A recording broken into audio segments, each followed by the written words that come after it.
Hello, welcome to PUTINWORKTV. We've enjoyed watching your journey as an artist / creator in the New England hip-hop rap scene. Our focus here, is allowing our guests to tell their story without judgment or opinion. And we like to do it raw and uncut, so let's dive straight the fuck in. Who are you? What's your name? I'm Ajary. And what do you do? My fault. Go ahead. I'm Ajary. I'm a rapper from Boston, mover and shaker all around, creative ethereal visions. And I rap, I produce, I write, produce artists, and everything else that's coming in my future. You do everything. So how did that all begin? And it's Ajary for everyone's sake. Ajary. Ajary the rapper. Actually, I'm not gonna even just label you. You do everything. Ajary. Ajary the creative. Ajary the creative. So how did it all begin? It all began with the school system. You know how they always had you in school writing them essays, and then you had the poetry thing. February came around. I had black teachers, so that was the most important thing for me during my journey. Everything that I've done was the push from an elder black person. So I had black teachers who influenced me. They showed me writings from like Langston Hughes, Maya Angelou's. I was like, damn, I could write too. Started off writing poetry like most rappers. And then it morphed into writing screenplays, because I'm like, yo, I have a story to tell. I was making short films from like 7 to 12. You were making short films at 7 years old. How did you do that? Damn. And what led you to that thinking? As a 7-year-old, you're playing with toys, playing tag with girls. Nah. My mom, she wasn't on that shit. My mom was like, you gonna be reading. I didn't grow up with the game consoles and shit. The only console I had was a Wii. And yeah, nigga. You never had a gaming console? I didn't have a gaming console until like 2 years ago. My brother got it for me. I don't use it. I'm not gaming no more. You feel me? I'm playing the real game. That's a game. My mom, she always just led me into that. Do what you gotta do type thing. And do what you want to do. So I'm watching movies. I'm like, damn. I like this scene, and I was always talking during the movie. Like, I don't go to movies. Me too. Yeah, I'm gonna be talking like, that color, why they hair like that type shit. So my mom was like, foreshadowing. Yeah, so my mom was like, yo, why don't you write? Why don't you start doing reviews and stuff? And I was like, why would I review someone else's when I could do my own? So I just made my own. And so how exactly, well, before we get into that, where are you from? I'm from Roslindale. Roslindale. My parents are Haitian. And your parents are Haitian. And what was it like growing up there? Because I really want to dive deep into the screenplay. What was it like growing up there for you? No bullshit. Roslindale time was more in the house. I was really outside in Dorchester, Roxbury. I went to school in Dorchester, so after school, that's all I knew. I came home, slept in Roslindale. But I don't know Roslindale Square. I don't know that area, no bullshit. So you really were protected from the potential dangers of outside just by staying in your house? Yeah, I'm a reader. That's what I was doing. If I wasn't in the house, I'm headed to the library, and I had a good circle of friends. So you were focused on knowledge, intelligence, and wisdom and progression instead of fun and pleasure. Yeah, I'm not down with the bullshit. So like anything that was wasting my time, had to cut it. Well, that's very strong of a young person to learn that early, because you cut a lot of mistakes out. But going back into the screenplay, right? How exactly is it made? So your mom is definitely a driving force. She's a motivator. She made you tap into your own creative abilities, and you being that young, just thinking about something at the time, it might have just seemed fun and interesting to you, but yet you were starting your creative journey way back then. So how exactly, did you make the screenplay? Like, describe the experience for us. I would study. I had YouTube, so I was on YouTube. I'm looking at all the videos. How do you structure your screenplay? Things like that. Use YouTube, World Wide Web for a reason. Yeah, so that was my main resource. After that, I seen that man do it. I could do it too. And then I would structure it from like, all right, where's the beginning, middle, and end, and have like a sort of outline for it, and then fill it in. And I took that, brought it to rap. So same beginning, middle, and end type structure. So how does music impact your life? the same way you used to watch movies and they used to pique your interest and say, "How I like that scene. How was it done? Maybe I should do something like that." You know, how'd you apply that to music? Describe that. Detail. You know, my first rap album that I ever listened to was All Eyes on Me. My pops got it for me on CD. Like, niggas had no phones, no nothing. He got it for me. So you listened to it old school? Yeah, old school. I'm a old soul. First things I heard was, I won't deny it, I'm a straight rider. You don't want to fuck with me. And that was my introduction to rap. So now I'm like, damn, all right. Cadence, energy, because he hits you, pockets you like, pow, just like that. I was like, okay, I can do that too. A lot of things, I just saw another man do it, and I'm like, yo, I can do it. Mostly with everything. So you just always believe in yourself? Yeah, I believe in myself 100%. There's nothing I can't do. I think that's an iron mindset to keep. So how does it spill into your discography? So having Tupac, All Eyes on Me as your introduction must have been, you know, memorable. So how did you translate it into Ajary, the artist? What does your discography look like? You know, how'd you let it spill into your own music? Shit. I let it spill into my own music because rap is all just transferred energy. Your rapper raps the way he does because his favorite rapper influenced him to do that. So the swag, the cadence, and then I started looking into the record label, Death Row, the history, and I'm like, it wasn't just him. There's mad different artists. Built up the whole roster. I'm influenced by Mackie Ukio, Maceo Mays, the people around me. That's how it really bled in.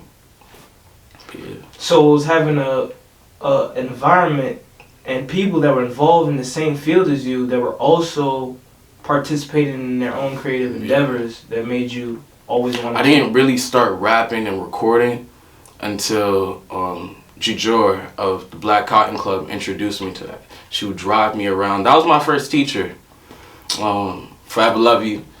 And she introduced me to Ashley Rose, who was a poet laureate, structured my writing more, brought me to beat making classes, and just things like that. I was always introduced. This was a regular teacher? Who was this teacher?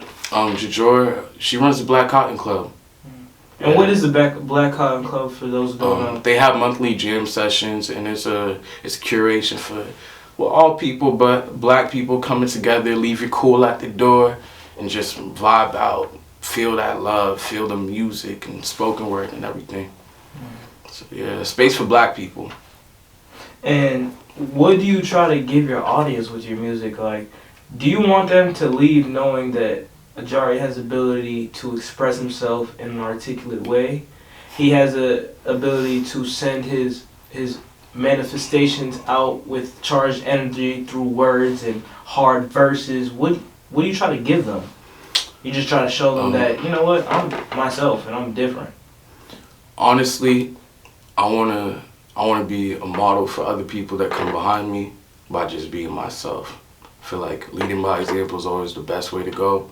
So what I want to bring to people is myself, my mind. I feel like I have a lot of thoughts that I can spread, so I always drop little gems in my bars or everyday life. Like past that Smokey, I was with Kamai, and we were at Thrill. I was like, all right, niggas chilling, smoking, that's right, let's get it done.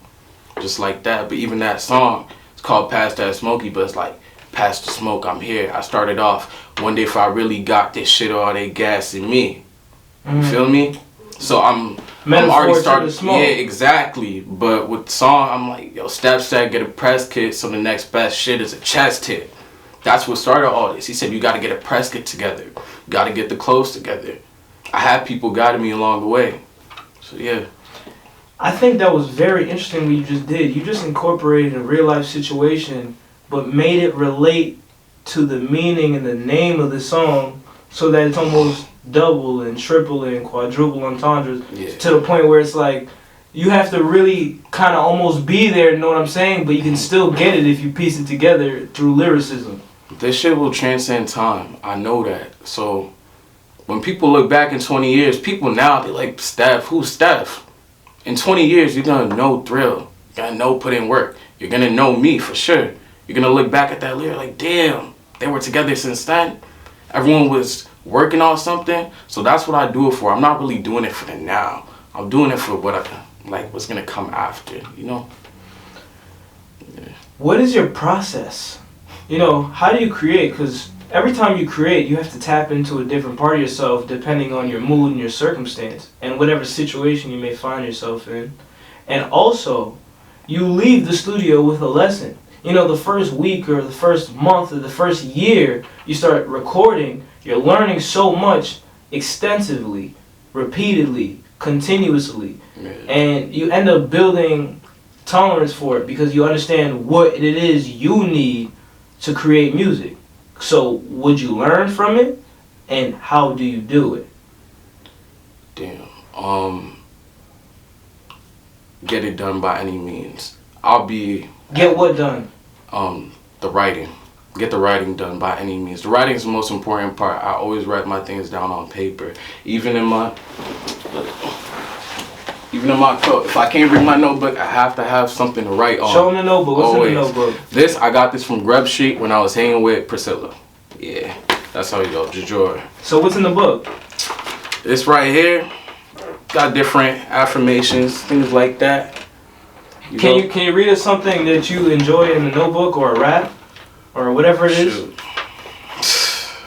Because I think that's interesting. The first thing I wrote in this was I was being asked questions by Ashley Rose about identity. First thing, I'm a young black man. First thing first, I'm always gonna be black.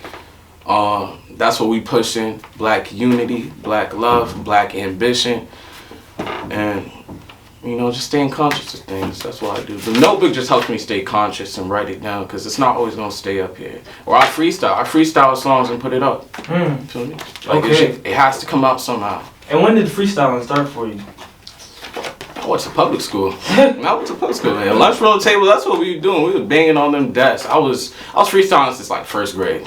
And but not rapping. You know, everyone was freestyling. I think I remember those times, but the difference was there wasn't a kid who was really ready to actually rap. Because, you know, people would start and they'd pass the baton, but then they'd kind of phase out and they'd be scared to go again. So I remember those times in public school, but what was it, how was it different for you? Like, were you the kid that was freestyling, and then after a while you stopped freestyling for the sake of it, and you really just found your flow and you kept going and people were hearing you go? Like, what happened? What was happening when you were freestyling? Did you just notice that, man, the spoken word is coming easy to me? Yeah, I noticed that I had a power with my voice. Like when I talk, everyone's like, oh shit, what was that? What he say? I was already like that leader figure just because of who I am in my grade. Like if there was a class president, me right here, but my school wasn't doing that shit. But them kids wish I was. Facts. I just loved spoken word. And I was doing speeches in school. So anytime people could hear me talk, that's what I was doing. So, like, give us an example of a time when you were talking and you just noticed that everybody stopped and paid attention. Like, an experience, a memory you had when you realized that every time you opened your mouth, it carried weight. And so people would stop what they're doing and listen because they had respect for you. So, when did you know that? I was in 7th grade. And my school was having a gala, and I had never even heard of a gala. I'm like, what's that? And charter school, like basically it's a fundraising thing. We want to have students speak, and I was one of 2 student speakers, and I was one of 3, and I was the only young black male there. So I went up, knowing that in my head. My mom was there in the audience too, and you know, she told me, got it. Were you feeling nervous going up? What were the emotions you were feeling? I was definitely feeling a little bit nervous. It was my first time going up in front of like 600 people or whatever it was. And these are rich people with money. Oh. So they're important people. Yeah, these are people who are funding my school. So there's a lot of things at stake here. And I felt that. And I went up and I spoke about what I was doing. I spoke about my ambitions and how I wanted to create films, and I was creating films. Everyone stopped talking. The chatter stopped. Everyone's listening. Not because I was a kid, it's because of what I was saying. When I stopped, there was like a line of people back to back coming to me, offering to buy me equipment just off of what I said because they believed in me that much. My goodness. So I'm like, if these people believe in me, there's no reason why I shouldn't believe in myself. My mom's here. She believed in me. So that's really what it was. After that, I was never nervous again. So it was your ability to share your dreams and your passion, your aspirations that just created this belief in people that they could place their trust in you for you to achieve that. That's what Ethereal Visions is, honestly. My team puts trust in me and I put trust in them to do what they do. So what do you wish you would have known before you started? Like, if somebody would have put you aside, like, yo, Ajary, yo, creative films is crazy. Like, you got to really think. You have to create a plan and outline. You may have to watch old movies for 2-3 days straight. You may have to try this play and, you know, act it out with somebody or sit down and say it out with your mom and, it doesn't really sound good. Or when you're making music, you're not going to get on the first try. Recording is like going to the gym. It's like putting up 1,000 shots. And every time you're recording, you don't like what you hear. You do it again. You do it again. Oh, I don't like my voice. You do it again. Damn, I don't know how to mix and engineer. You do it again. So what are 3 things you can list, you can name, the most 3 important things that you wish you would have known before you got into art and you got into the music process? It takes hard work. It's not easy. Not everyone can do it. That's number 1. I feel like a lot of people go into this and they think, oh, you got the gift, so it's going to carry you. Gift only takes you so far. It's really more about the grit. How much work are you willing to put in for it? I'm watching movies. I'm looking at the YouTube videos. I'm doing the research. I have my list of favorite directors. You know, just building a love for it. You have to love what you're doing. Number 2, if you're falling out of love with something, then think about why. Because I stopped making films, but it was because I felt like people weren't trying to be in it. So it stopped being about like what I can do. Stay confident in what you're doing. That's my message. Stay confident, always. And the last thing, the most important thing? The most important thing of all would be to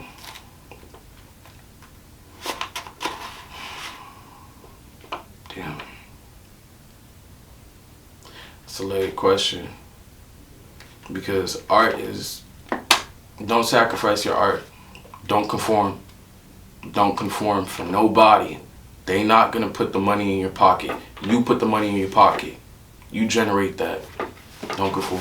I think that's the most important one, because when you don't conform, it reminds you that you always think for yourself and you don't think in terms of other people.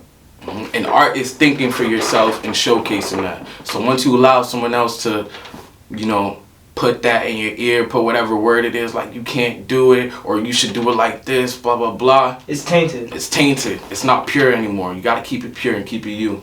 I think the moment you make the music, you've completed. You've been successful. But, you know, when you're in the business, it all depends on people. Of course, there's, you know, you have a team, marketing. You have to put trust in other people. It's not on you, but it's in you to make the music. So keep that in mind. That's my message. Free game. How does your personal life and your creative process interfere? Like, when does your life mesh in the middle? You know, your government, who you are in the house. You're a son, you're a nephew, you're a cousin, and then Ajary to the rest of the world who's putting his soul into his music. When do those 2 people mesh? When do those egos come together as one? They're always one. I'm always me. I'm like this. I'm on 10 every single day. And that does take a toll. I'm not going to lie. A little bit. I have to take my time to rest, a little hiatus, but I have to stay this way. I'm not changing for nobody. This is really me. I've been this way ever since 05. What do you enjoy the most about being an artist? What's the best part? What's the best part that you enjoy? And maybe that somebody else might enjoy or agree with you, but it's just never been expressed. It might be inconspicuous. It might be, you know, like unusual, unorthodox. It doesn't matter. What's the best part of being an artist to you? Being an MC is the best part about being an artist. So you've made a very clear distinction. Yeah. Describe that distinction. MC means move the crowd. Y'all heard Eric B. MC means move the crowd. So if I can move the crowd, I'm an MC. And so what does it take to be one? You gotta have bars. You gotta have the voice. You gotta have the attributes, ambition, and shoot. That's really it. I feel like it's not too complicated, but that package right there, that's an MC. That's because, you know, everyone can rap, give you a sweet rap, but you might not want to repeat that type shit. It's the people that move you. Like, my music makes people dance. Feel me? Not everyone be dancing. Some people just bop their head, listen to the music. That's not the type of shit I want to have. You know, I want to perform and see people rapping my lyrics or moving. I'll be like, damn, you know, scrunching their face type shit. That's what I go for. So, yeah, that's the best part. You want the raw emotion to come out. Yeah, always. I'm always raw. That's what we do. So how do you know if you're an MC? You know, because you've said the things it takes. So how does a person know when they become an MC? You know, what should they be seeing from their art that would prove to themselves and to the rest of the world that they're an MC? Progression. If you're an MC, you're constantly going to keep on evolving. You're going to get into different pockets. You have to love hip-hop. Facts. But for me, that's my criteria. I feel like you have to love hip-hop to be an MC. Because some of these rappers be on that. They don't listen to hip-hop type shit. But I feel like if you're present, you got to be in the atmosphere of it. So that's an MC. You're here. And there might be some people out there who are inspired, who are motivated by you, who want to learn more about you, and they really want to get inside, you know, what it is that we call art. But they still have some reservations. So what would you tell somebody who's looking to get where you're at in your career? And what I mean by get where you're at, I don't mean as many streams you have, the type of discography. No, I mean that you're able to drop consistently. You've learned how to write. You learn how to record, the fundamentals of making music. You learn what pockets you like to get in. You know who your audience is. You've had engagements. You might have performed. You've done interviews. To get to the point where you're confident in being an artist and it's part of your life. So how does somebody get to where you get to if they're looking to start their career? If you could tell them. If you're looking to start your career, writing is manifesting. You put it on the pad, it makes it more likely to happen. I write out my plans. I write out my songs. I write out my thoughts. Just keep on writing, and it'll take you to different places. It's like making your own book. You know, I have 10 notebooks at least just full of rhymes and drawings. Now I started drawing in my notebooks when I'm writing. Just expand your artistry. Do things that you'll like. Do things you like, not what other people like. And the flip side of that is, what is the hardest part of the journey as an artist? Because I think people have to know what's the worst part so they can prepare for it before they choose to step inside something they have no knowledge of.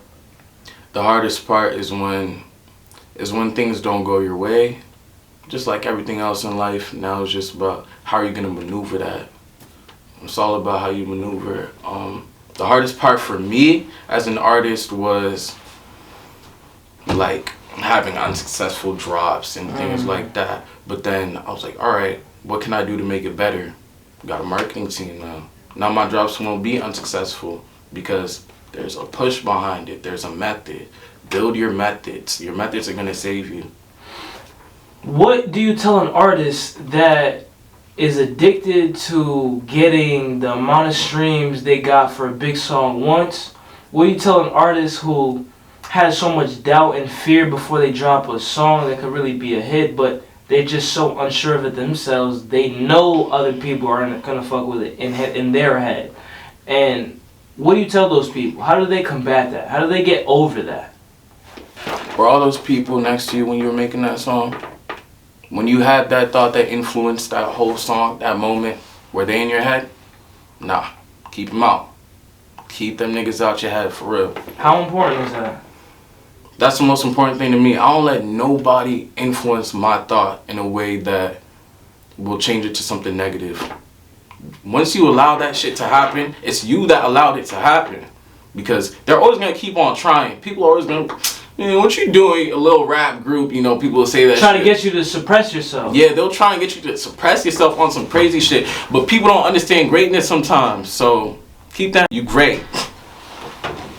Why do they try to suppress greatness though? So if they see somebody so capable of doing something so impactful, so powerful, so progressive, why would they want to stop it? Why is it that when an artist has music, you know, and some people don't know how to take constructive criticism now. You know, they could play a song and other people really don't like it, you know, but they expect more or they're willing to hear more, but it's just that first reaction. They don't see people nodding their heads. They don't see the engagement. So there's polarity to everything.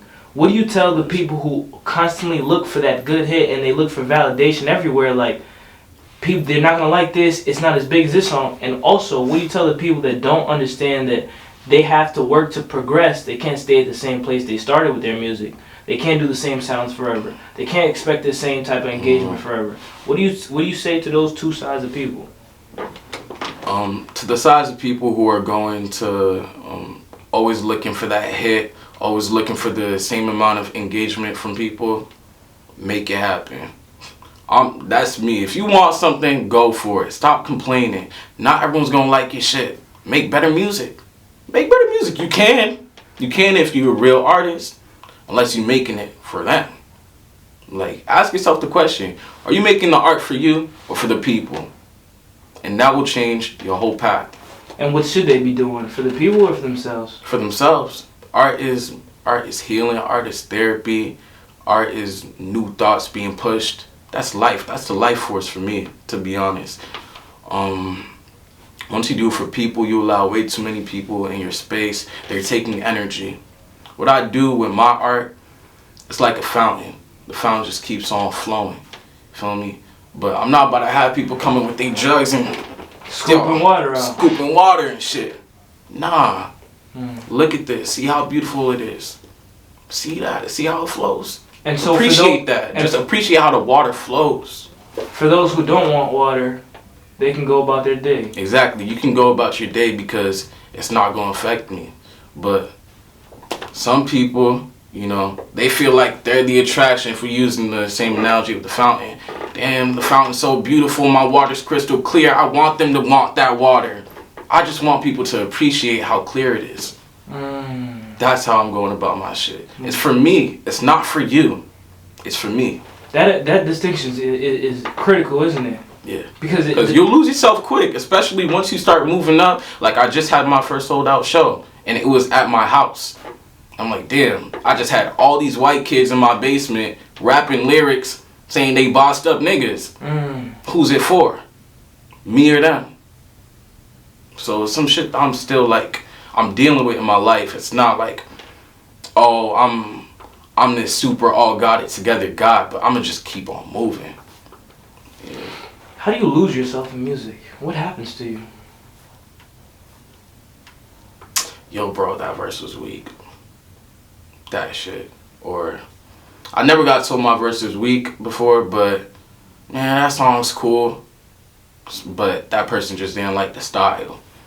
But it's because I was sending the music. I wanted that. I wanted an ear to listen. So in doing that, I put so much of myself already into them, when what I was really just trying to give to them was the music. But now I'm putting a trust. There's a whole validation factor that now you kind of have to give it to me, or else, damn, I'm not doing good. So then my music is more private to me now, because I realize I know the type of person I am. And I'm not going to be lying to myself. If you're sending music to people, it's because you want them to say that shit's good. Facts. Most people, like, I'm not sending it to an engineer and being, yo, does that mix sound good? I'm saying, is that shit a hit? For real. Don't do that shit. I don't fucking care what you think anymore. I'm making it for myself. So that keeps you away from putting so much validation and trust of your artwork and your mind and your sanity in the hands of other people, if they just so much as dismiss it a little bit. Yeah, bro, you have to understand. I started off on my iPhone with Apple headphones, recording for the first year. Most of my discography was recorded off of Apple headphones. No excuses. And I still racked up over 20K off of Apple headphones. So I don't care what they're saying no more. I realize I just have to keep on going. And so in 5 years, what do you become? What becomes of you in terms of life, as a man, music, any way you seek to answer that question. But concerning your music primarily, 5 years, where do you want to take it? In 5 years, where it will be, Ethereal Visions is the vision. What is Ethereal Visions? Ethereal Visions is a record label which I had started, and initially started as a collective, but then money. So yeah, that's what we do. More money is going to be coming in. I want to create financial stability for artists. That's the most important thing. You don't have to sign a record deal and sell your ass to be selling records. You don't have to do that. You can have a genuine fan base. You can have people who care about your shit. I'm already garnering that fan base right now, that support system, and in 5 years I just see it being that on a way larger scale. I'll be 22 by then. Kids that I went to high school with will be graduating college and shit, and I'm gonna be a functioning artist. Most definitely. What do you see of the New England scene in the next 5 years? Like, is it gonna get to the point where it's like somebody out of state has heard of a Boston artist and put some respect on 617 name? Yeah, hell yeah. Man, why? Because 5 years ago we didn't even have Ajary and Clark D like popping like that. They was in high school. These are the people who I ended up seeing and being introduced to, and right around that time, Ajary got his song on 2K. So you see the difference from 5 years, and that influenced me, what I'm doing. That influenced a whole record label, a whole movement. Now I got all these kids from Brookline coming all the way to Boston to hear some young niggas rap. That's the difference. So it's gonna go from little house shows, which we're still having, to bigger venues. We're gonna have more venues here in Boston. I see it. They're closing down the Middle East, and that was already limited, but we're gonna have more venues. 5 years, Put in Work is building the infrastructure too. I see it. 5 years is gonna be powerful. Everyone coming together.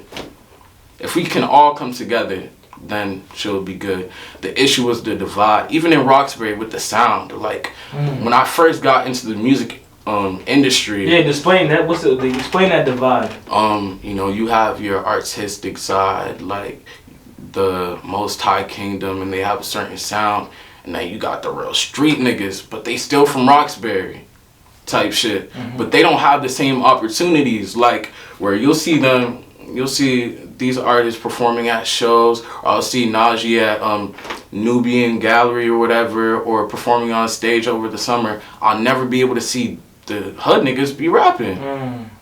So there was a divide, but they're getting streams too. They're getting the same amount of streams. They have a strong ass fan base, but there's a divide in sound and people.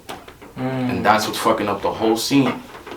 Because it's like, people are either choosing artistic or they're choosing rap.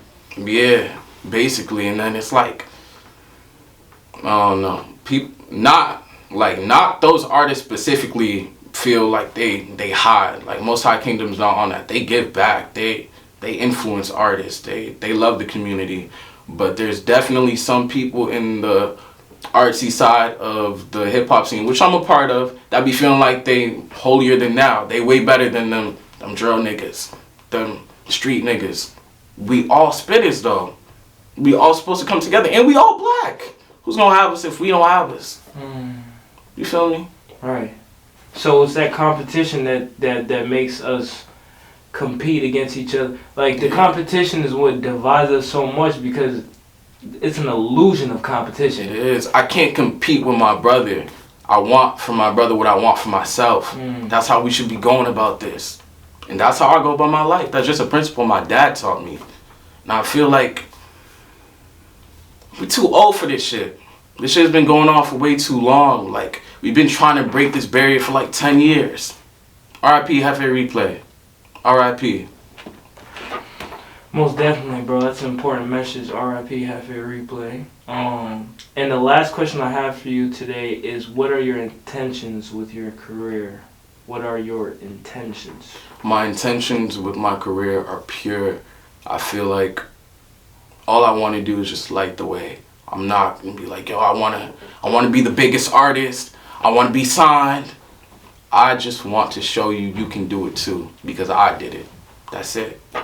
I think that was a great, intellectual, deep interview from you, Ajary. Thank you for coming to PUTINWORK TV. Yo, we just shot the shit for 35 minutes and it felt like we've been ahead 5. If there's anything you want to say to the people, anybody got a shout out, any little things, mom, dad, album, visuals, YouTube page, Instagram, just a little shout out, You can follow me on Instagram at a.ajary, but follow Ethereal Visions US on Instagram as well. And 2023 we taking over Eternal Ventures, moving with a crew of soldiers. Shout out Mom, shout out Pops. I love y'all. Thank you for giving me everything, and I'm taking a run. Feel me? Thank you, Ajary. PUTINWORK TV.